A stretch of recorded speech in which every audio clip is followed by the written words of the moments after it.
Hello everyone, welcome to the Thastu and welcome to our very special class wherein we are going to learn about Oppenheimer. Oppenheimer अभी बहुत ज़्यादा news में है because of the recently released Hollywood movie. तो हम जानेंगे कि Oppenheimer कौन है एंड यहाँ पे जो है ओपनहाइमर जब आप सभी को तो पता ही होगा कि who is he the father of atomic bomb, he is called as father of atomic bomb. तो इन्होंने गीता से एक श्लोक कहा था एंड वो क्या उससे क्या मतलब वो किस चीज को लिंक करना चाह रहे थे, क्या बोलना चाह रहे थे, that we are going to talk about over here कि इनका मतलब क्या था. हम उस चीज को अलग तरीके से लेते हैं लेकिन वो किस सेंस में कह रहे थे हमको उस चीज को भी समझना जरूरी है. तो इस पूरी क्लास में हम जानेंगे कि ओपनहाइमर की पूरी स्टोरी जानेंगे, कैसे कैसे जो है वो एटॉमिक बॉम्ब बना है, क्या प्रोसेस रहे हैं एंड फाइनली किस तरीके से जो है जापान में हिरोशिमा एंड नागासाकी में एटॉमिक बॉम्ब्स जो हैं उसको वहाँ पर गिराए गए थे एंड वहाँ पर लोगों की लाइफ जो है वो कितनी ज़्यादा डिस्ट्रॉयड हो गई थी.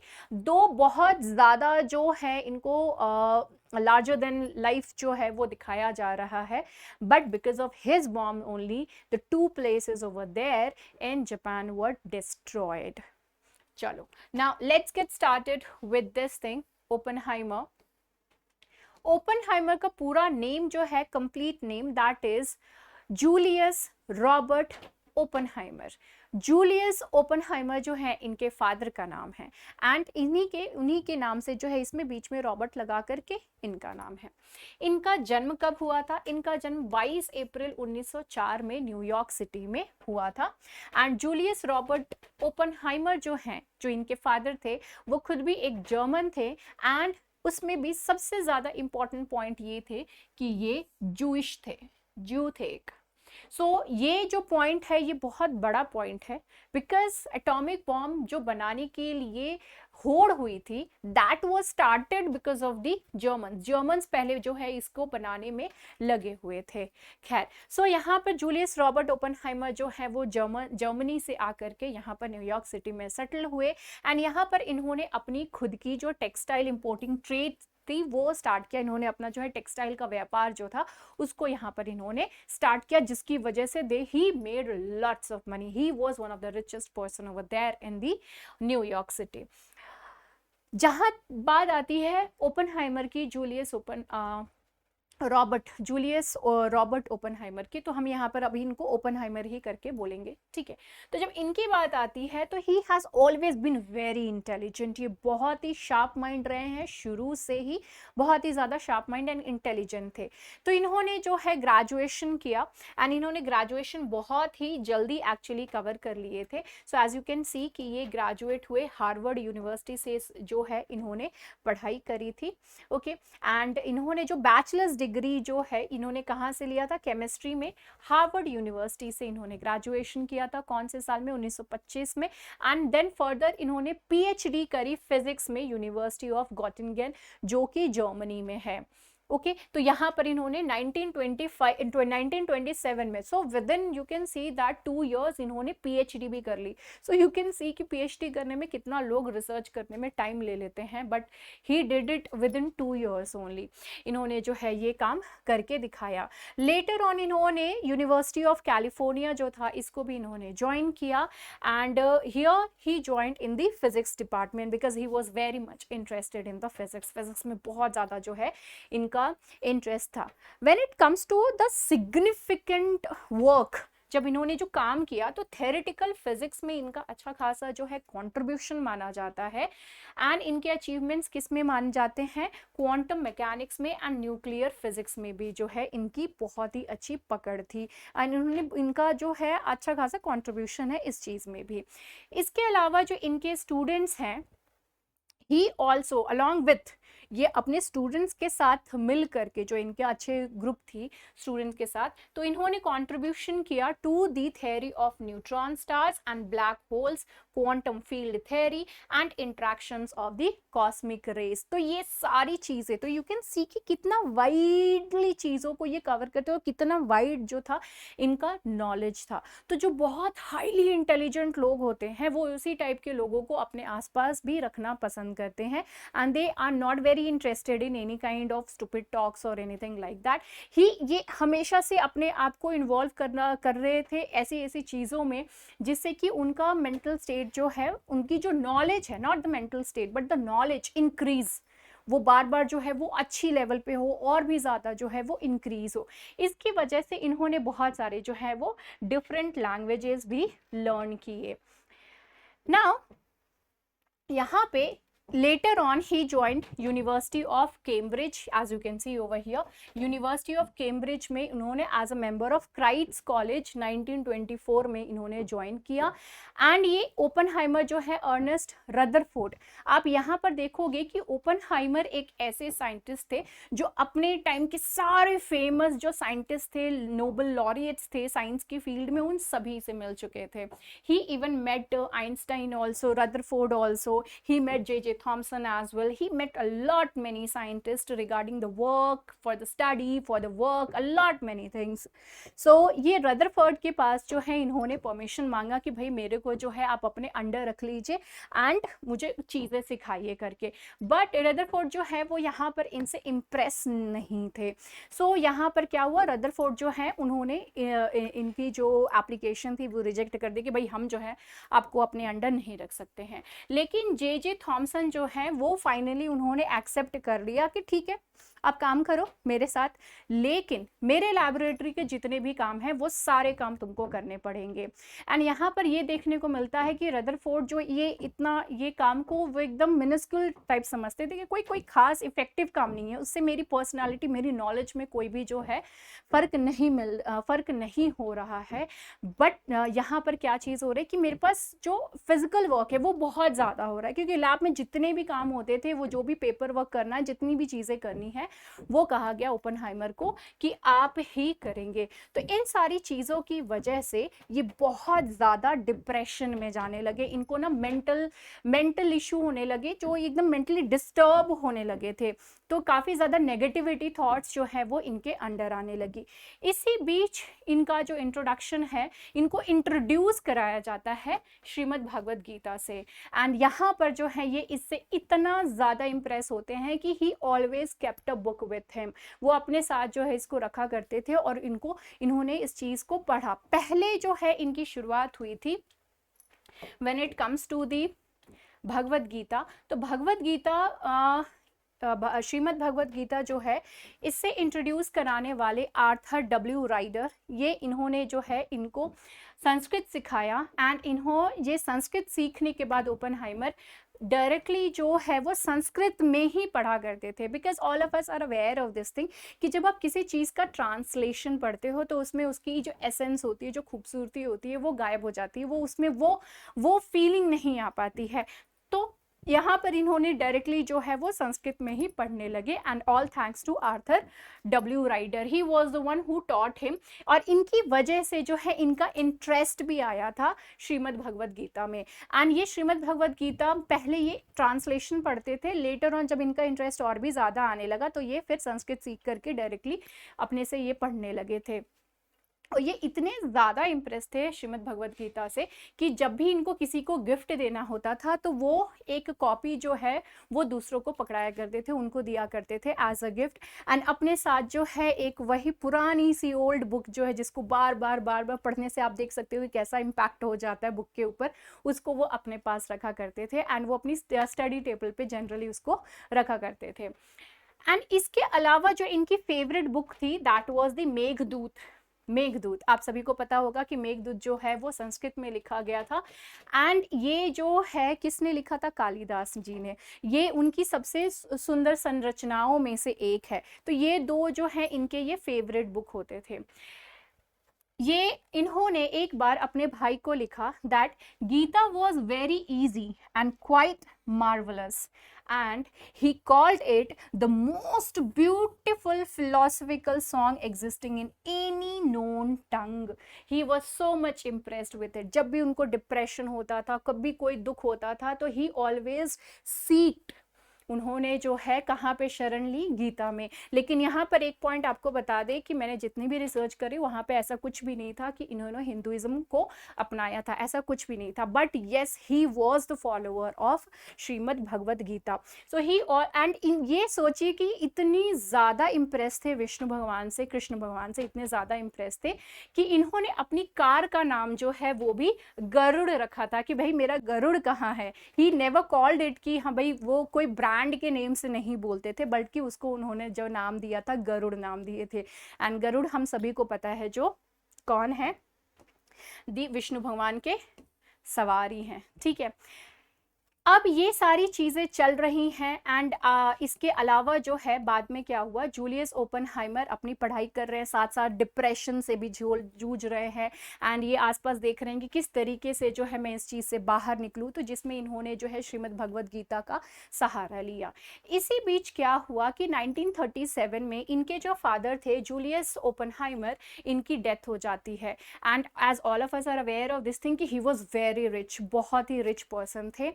एंड जब इनकी डेथ हुई तो उसके बाद जो इनकी प्रॉपर्टी थी वो आधी आधी जो है दोनों भाइयों में बांट दी गई थी, right. And he became really very wealthy man. But इसके बाद एक पॉइंट ये भी ध्यान में रखिएगा कि ये वेल्दी ज़रूर थे, इनको ढेर सारा पैसा ज़रूर मिला था, but he was a communist.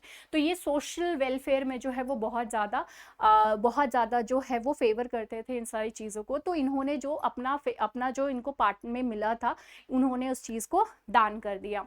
1940 में इन्होंने शादी करी कैथरीन हैरिसन से, जो कि एक बायोलॉजिस्ट थी and she was a divorcee also, जिनके सेकेंड हस्बैंड जो है स्पेनिश सिविल वॉर में उनकी डेथ हुई थी। उस टाइम बहुत वॉर होते थे, कहीं ना कहीं चल ही रहा है वॉर, एंड उस टाइम कॉलोनीज भी तो थी, right. So everywhere what you can C is not the happiness but the war only. तो इनके जो सेकेंड हस्बैंड थे उनकी डेथ हो गई थी। यहाँ पर इन दोनों के 2 बच्चे होते हैं, पीटर एंड कैथरीन। फिर आता है यहाँ पर वर्ल्ड वॉर 2। वर्ल्ड वॉर 2 जब स्टार्ट होती है तो उसके बाद जो बहुत सारे जो अमेरिकन फिजिसिस्ट थे वो एकदम परेशान हो गए थे। क्यों परेशान हो गए थे वर्ल्ड वॉर 2 में? क्योंकि इनिशियली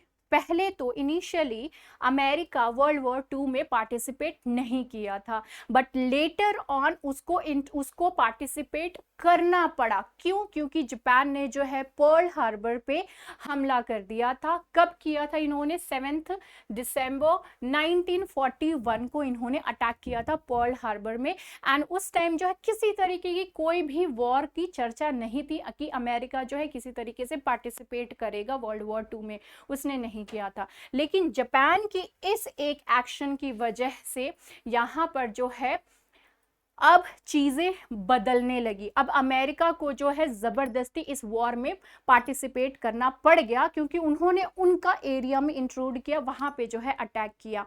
इसके साथ साथ एक और चीज यहाँ पर हो रही थी कि तो जो जर्मन्स थे वो बॉम्ब बनाने के प्रोसेस में लगे हुए थे कि किस तरीके से जो है वो बॉम्ब बने। क्यों? क्योंकि वो चाहते थे कि किसी भी हालत में हमारा ये जो वर्ल्ड वॉर 2 हो रहा है उसको किसी भी तरीके से हमको जीतना है। So and this was evident, it was like all against one, and that was the Germans over here. तो यहाँ पर अक्टूबर 9 पहले क्या हुआ कि जर्मन्स जो हैं वो बॉम्ब बनाने की प्रोसेस में लग गए थे।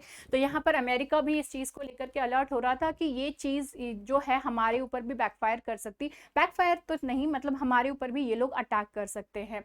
तो अक्टूबर 9 1941 को अमेरिका के प्रेसिडेंट फ्रैंकलिन डी रूजवेल्ट, इन्होंने जो है कहा कि अब जो है हमको एटॉमिक बॉम्ब बनाने की ज़रूरत है।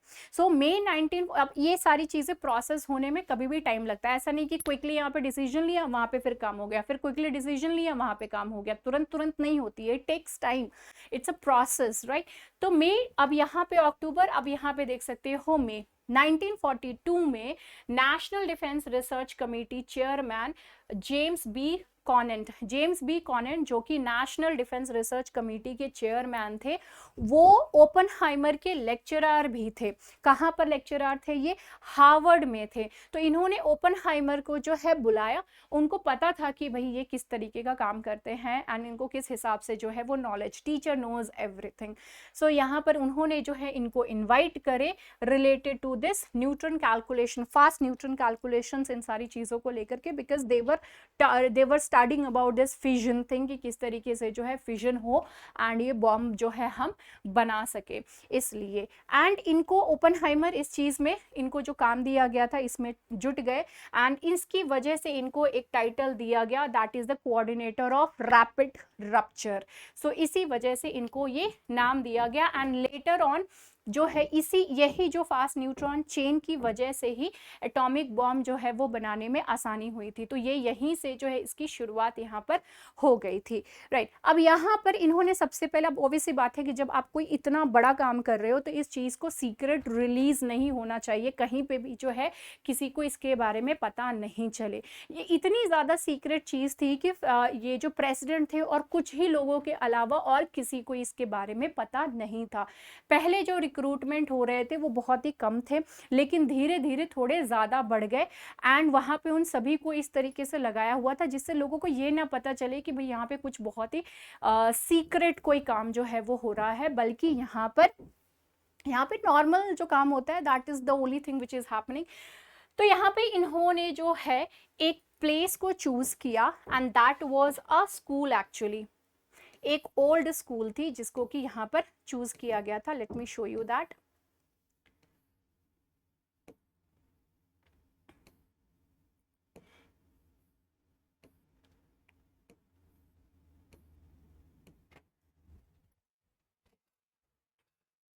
Let me show you that place. So this particular school is the Las Alamos. यहाँ पर you can C over here, this is the loss Alamos. Loss Alamos जो है वो एक स्कूल था जिसको कि इन्होंने अपने सीक्रेट वर्क के लिए कन्वर्ट कर दिया था कि भाई अब जो है इसको हम यूज़ करेंगे फॉर दिस पर्टिकुलर प्रोजेक्ट। तो उस प्रोजेक्ट को यूज़ करने के लिए, उस प्रोजेक्ट के लिए उस स्कूल को चूज़ किया गया था। एंड वहाँ पे पहले तो इस तरीके से दिखाया गया कि भैया कि हम जो है मिलिट्री कैंपेन टाइप करेंगे एंड यहाँ पे सभी को जो है उसी हिसाब से रखा जाएगा। तो वहाँ पे Oppenheimer, he was very excited, he was like कि मैं भी अपने आप को जो है ट्रेन करके I will be like the military man only. But यहाँ पे प्रॉब्लम क्या हुआ कि ओपनहाइमर उस टेस्ट को जो है वो पास नहीं कर पाए एंड बहुत सारे अलग जो साइंटिस्ट थे वो लोग भी नहीं कर पाए थे, क्योंकि मिलिट्री की fitness is different thing and he was a chain smoker also. आप देखेंगे कि जब भी आप ओपनहाइमर की कोई इमेज देखेंगे तो he is smoking, he is in that mode only. तो वो उसकी वजह से भी जो इनके हेल्थ पे काफ़ी इफेक्ट थे, काफ़ी इश्यूज थे। सो यहाँ पर बहुत सारे जो फिजिसिस्ट थे वो यहाँ पर आए and they were all over there in order to make the bomb only. June 1942 में यूएस आर्मी ने एक एस्टैब्लिश किया मैनहट्टन इंजीनियर डिस्ट्रिक्ट जो है वो, एंड यहाँ पर ये सारा काम क्या करना था, बॉम्ब का प्रोजेक्ट जो है वो पूरा यहीं पे होना था। इसी वजह से जो है मैनहट्टन प्रोजेक्ट के नाम से भी इसको जाना जाता है, ठीक है। एंड यहाँ पर सभी लोग लगे हुए थे कि किस तरीके से काम हो। लेस्ली ग्रोव्स एंड इनको लेटर ऑन अपॉइंट किया गया था मैनहट्टन प्रोजेक्ट के तौर पे। मैनहट्टन जो प्रोजेक्ट है उसके हेड के तौर पे, डायरेक्टर के तौर पे जो है लेस्ली ग्रोव्स, इनको यहाँ पर जो है अपॉइंट किया गया था। He later on selected Oppenheimer को जो है इन्होंने लेटर ऑन सेलेक्ट किए थे to head the project secret weapons laboratory. जो वेपन की सीक्रेट लैबोरेटरी थी उसको हेड करने के लिए ओपनहाइमर को चूज किया गया था। लेकिन यहाँ पर जो लोग थे बहुत सारे, वो इस चीज को लेकर के काफी ज्यादा डाउट में, भाई ओपनहाइमर क्यों, ये इतने बड़े तो लेवल के साइंटिस्ट नहीं है, ना ही ये कोई नोबल लॉरिएट है, who is he to head those people, वो सारे लोग जो कि इतने ज़्यादा इंटेलिजेंट है, नोबल प्राइज भी जिनको मिला हुआ है, उन सभी को ये हेड करेंगे। But Leslie Groves, he was very much determined about this thing कि नहीं, इन्हीं को ही जो है वो हेड बनाया जाएगा, because he was crazy about his work. That's the thing ना। जब ये प्रोजेक्ट को बनाने की बात आई तो सबसे पहले ये चीज़ आया कि भाई यूरेनियम 235 जो है उसको यूज़ किया जाएगा, बट इसका एक्सट्रैक्शन प्रोसेस करना वो सारी चीज़ में it will take a lot of time and उतना ज़्यादा था भी नहीं। तो इन्होंने सोचा कि प्लूटोनियम 239 जो है यहीं से ही एक्सट्रैक्ट करके हम जो है यूज करेंगे and we will be developing our weapon. तो एक जो वेपन 1943 में थिन मैन के नाम से जो है यहाँ पर इन्होंने बनाया plutonium gun type fission weapon thin man, जिसको later on they change the name with the little boy and then later on इन्होंने जो है गन डिवाइस यहाँ पर लिटिल बॉय जो है यहाँ पर आप देख सकते हो फरवरी 1945 में यूरेनियम 235 को यूज करके इन्होंने इसको लेटर ऑन बनाया। ठीक है, जब ये बन गए इसकी टेस्टिंग करनी थी, तो टेस्टिंग करने के लिए यहाँ पर इन्होंने न्यू मैक्सिको का एला मोगोडो ये प्लेस है उसको चूज किया गया for in order to do the test. यहाँ पर आप देख सकते हो कि ये ट्रिनिटी साइट के तौर पे जो ये फेमस है, यहाँ पर आप इस साइट को देख सकते हो। यहाँ पे ये इसको जो प्रोजेक्ट है इसको कोड नेम दिया गया था टेस्टिंग करने के लिए, इसको कोड नेम दिया गया था ट्रिनिटी। क्या कोड नेम था? Trinity. So Trinity is the father son and the ghost. ठीक है, ये जो है इनके ऊपर जो है ये नेम, ये ट्रिनिटी इनको कहा जाता है, तो उसी पे ही इसको नाम रखा गया था एंड यहीं पे ही पहला जो ब्लास्ट है जो टेस्टिंग है वो हुआ था। And this is the event, this is the time, this is the moment when he said now I am death the destroyer of the world। he didn't say about himself। यही controversy, क्योंकि देखो कोई भी चीज़ की controversy तब होती है जब वहाँ पे आपको पूरा इंफॉर्मेशन नहीं होता है। तो यहाँ पर ये एक्चुअली इस कोट को कोट कर रहे थे फ्रॉम दी श्रीमद् भगवद गीता। यहाँ पर एक्चुअली क्या होता है, जब इनकी आप पूरी स्पीच सुनोगे तो वहाँ पे ये कहते हैं कि जब अर्जुन वो बहुत ही ज़्यादा विवश हो गए थे, बहुत ही ज़्यादा परेशान थे, because the people whom he was fighting with. Mahabharat की स्टोरी ऐसी है ना कि जो लोगों से वो लड़ रहे थे वो लोग कोई दूसरे नहीं थे, कोई पराए नहीं थे, वो उनके अपने थे। तो कुरुस कौन थे? वो उनके अपने कजन थे जिनसे कि उनको लड़ना था। उनके पक्ष में कौन थे? उनके अपने गुरु थे। उनके पक्ष में कौन थे? भीष्म पितामह थे।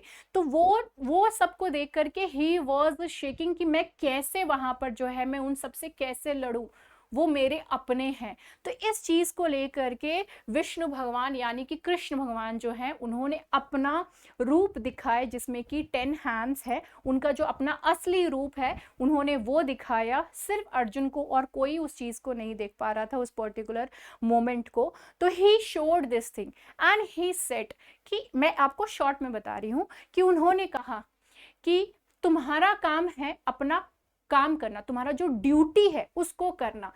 एज अ राजा तुम्हारी ड्यूटी है फाइट करना, तुमको अपनी प्रजा को सेव करना है, अपना राज्य जो है उसको प्रोटेक्ट करना है, तो तुम्हारी ड्यूटी है वो काम करना है। That is your duty, you are not suppose to move out. पता है अंदर से कि ये गलत हो रहा है क्योंकि सामने जो है वो भाई हैं, अपने भाई हैं, अपने ही रिश्तेदार हैं, अपने ही लोग हैं, लेकिन अपनी ड्यूटी निभानी है। So do your work and that do your duty, not the work, do your duty. ये तुम्हारा कर्म है, तुमको अपने कर्म को करना पड़ेगा। And nothing in this world happens without me, without मेरे किसी कंसाइंस की वजह से जो है मेरे मतलब यहाँ पे कहने का मतलब ये चीज है कि मेरे चाहे बिना कुछ नहीं होता है। एंड यहाँ पे धरती पे जो भी कोई है वो किस लिए है? वो हर कोई जो है कि अपने किसी कर्म की सजा भोग रहा है। एंड आपको अपने कर्म अच्छे करने हैं, आपको अपनी ड्यूटी निभानी है, और अगर अपनी ड्यूटी आप सही से निभाते हो, अपने कर्म जो है आप सही से करते हो, तो फाइनली आपको इससे मुक्ति मिल जाएगी एंड आप जो है मेरे में समाहित हो जाओगे। That is, he is not coating about himself, he is coating what actually was said by Shri Krishna only। Now I am death the destroyer of the world, and that is the that happens actually because of the karma। आप अपने कर्म की वजह से ही कोई चीज को जो हो भोगते हो।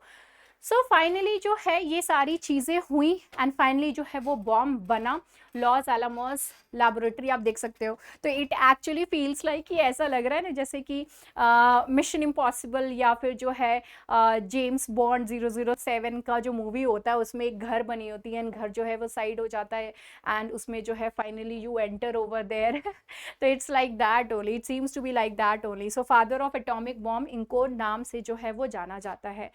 Finally the D day comes August 6 1945 and यहाँ पर आप देख सकते हो कि Hiroshima is over here and it was attacked.